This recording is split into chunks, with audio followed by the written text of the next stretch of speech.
പനക്കലച്ഛൻ്റെ കാര്യം ഓർക്കുമ്പോൾ ആദ്യം നമുക്ക് മനസ്സിലേക്ക് വരുന്നത് അച്ഛൻ നമുക്ക് സമ്മാനിച്ചിട്ടുള്ള ഹൃദയസ്പർശികളായ നല്ല പാട്ടുകളാണ്.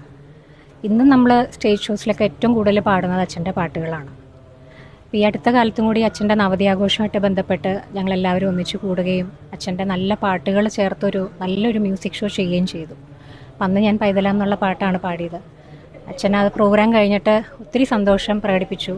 അത് കഴിഞ്ഞൊരു വർക്ക് ഒന്നിച്ച് ഞങ്ങൾ ചെയ്യാനൊരു പ്ലാനിലായിരുന്നു. അപ്പം അച്ഛൻ ഒരു പാട്ട് ചെയ്യാമെന്ന് പറഞ്ഞിരുന്നു. പക്ഷെ പെട്ടെന്ന് ഇതുപോലൊരു അച്ഛൻ്റെ മരണവാർത്ത അറിഞ്ഞപ്പോൾ ഒരു വല്ലാത്ത വിഷമമാണ്.